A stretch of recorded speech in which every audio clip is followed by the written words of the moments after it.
सतगुरु प्यारी साध संगत जी, आज बाबा जी के साथ डेरा में सवाल जवाब का प्रोग्राम हुआ और आज एक गुजराती लड़की ने सवाल पूछे और बाबा जी को बहुत ही उसने हंसाने वाले सवाल जवाब पूछे। आज काफ़ी ज़्यादा धुंध थी और कल जैसे कि बाबा जी का सत्संग है, जो भी जाए वो धुंध ज़्यादा होने की वजह से आराम से ही जाए, सावधानी पूर्वक जाएं। और आज ठंड भी बहुत ज़्यादा थी, तो अपना प्रबंध कर कर जाएं जी। संगत जी, आपसे हाथ जोड़कर विनती है कि चैनल को ज़रूर सब्सक्राइब करें और बेल आइकन को भी प्रेस करें ताकि आने वाला नोटिफिकेशन आप तक पहले पहुंच सके जी। पहला सवाल किसी ने किया कि बाबा जी, मेरे मन के अंदर बहुत ज़्यादा नेगेटिव ख्याल आते हैं और इन नेगेटिव ख्यालों की वजह से मैं कई बार बहुत ज़्यादा डर जाता हूँ। बाबा जी कहते, बेटा एक बात ज़रूर याद रखना कि हमने परखों में नहीं पड़ना। जब भी हम कभी परमार्थ से जुड़ जाते हैं तो हमें कुछ न कुछ अलग फील ज़रूर होता है, इसलिए हमें डरना बिल्कुल नहीं है। हमने कभी भी डर कर पीछे नहीं हटना, हमने लगातार अपना भजन सिमरन करते जाना है। फिर एक बहन ने सवाल किया, उससे पहले उसने कहा, गुरु गोबिंद दोनों खड़े किसके लगूं पाए, बलहारी गुर अपने गोविंद दियो मिलाए। उसने सवाल किया कि बाबा जी, जीवन के हर मोड़ पर आप साथ खड़े हो, इसके लिए आपका बहुत धन्यवाद। बाबा जी ने फरमाया कि यह जो कबीर साहब की यह जो बाणी की तुक है, इसका उपदेश यही है कि मालिक तो अगर देखा जाए है तो वही सब कुछ, और बेटा मालिक से तो बड़ा कोई भी नहीं हो सकता। बाबा जी कहते, गुरु साहिबान हमारे दरमियान जब भी आए हैं उन्होंने कुछ ना कुछ हमारे आगे रखा है ताकि हम मालिक की पहचान कर सकें। हम खुद मालिक तक नहीं पहुंच सके, इसीलिए हमारे दरमियान सतगुरु आते हैं जो कि हमें नाम की दात देते हैं, हमें वो भेद समझाते हैं। और बेटा इसी कर कर सतगुरु की वड्याई होती है। लेकिन एक बात याद रखना कि सबसे बड़ा वो कुल मालिक है। फिर एक लड़के ने सवाल किया कि बाबा जी, मेरे से पढ़ाई नहीं होती। फिर बाबा जी ने कहा, तो तेरे से फिर क्या होता है? तो फिर बाबा जी ने कहा, बेटा अगर हम पढ़ लिख जाएंगे तो किसी के ऊपर मोहताज नहीं होंगे, अपने पैरों पर खड़े हो जाएंगे, कामयाब हो जाएंगे।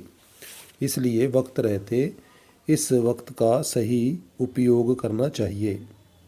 फिर एक सवाल किया कि बाबा जी, जब भी मैं सिमरन पर बैठता हूँ तो मुझे बहुत ज़्यादा डर लगता है। बाबा जी कहते, बेटा हमें परखों में नहीं पड़ना। जब भी हम परख करने लगते हैं हमारा ख्याल नीचे की इंद्रियों की तरफ आ जाता है और फिर से हमें दोबारा मेहनत करनी पड़ती है। इसलिए बिना डरे घबराए मेहनत करते जाना चाहिए।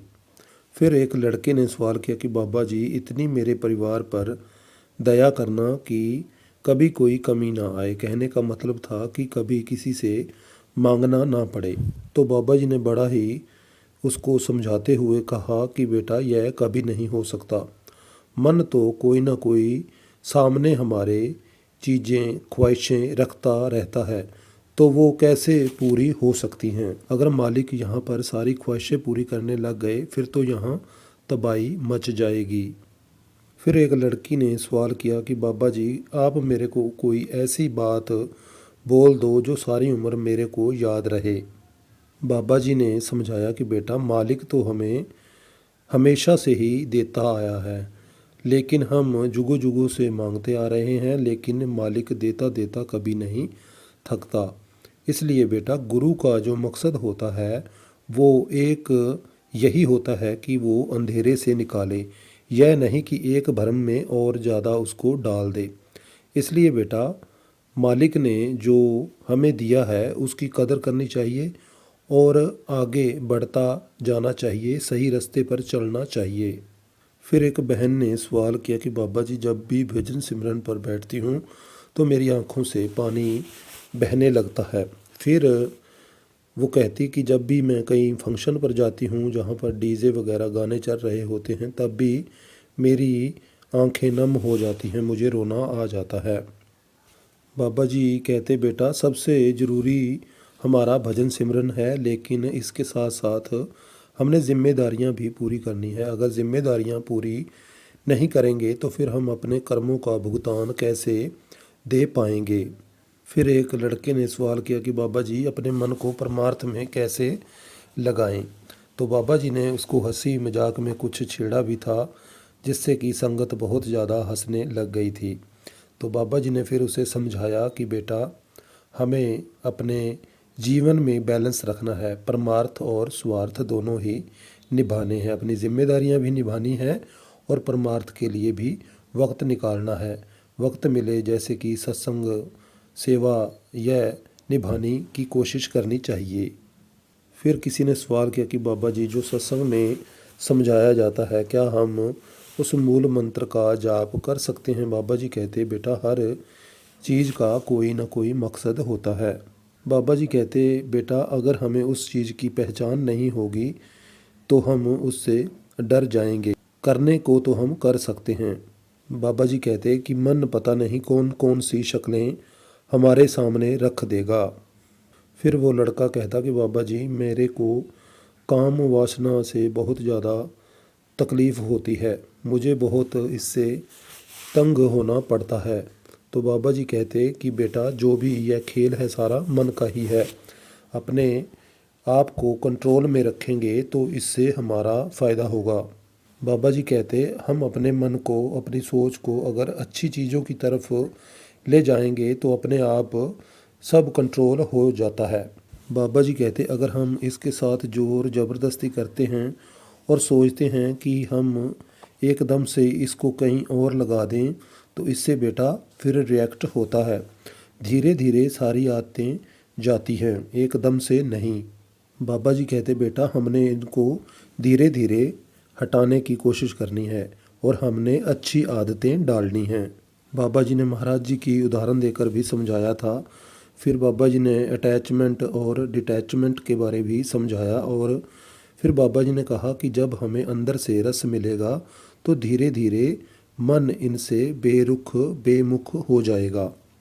वो फिर लड़का कहता कि बाबा मेरे को आपका बॉडीगार्ड बनना है। बाबा जी कहते बेटा मेरे साथ रहना बड़ा मुश्किल है, अगर आप 2 दिन भी रह गए तो आपने भाग जाना है।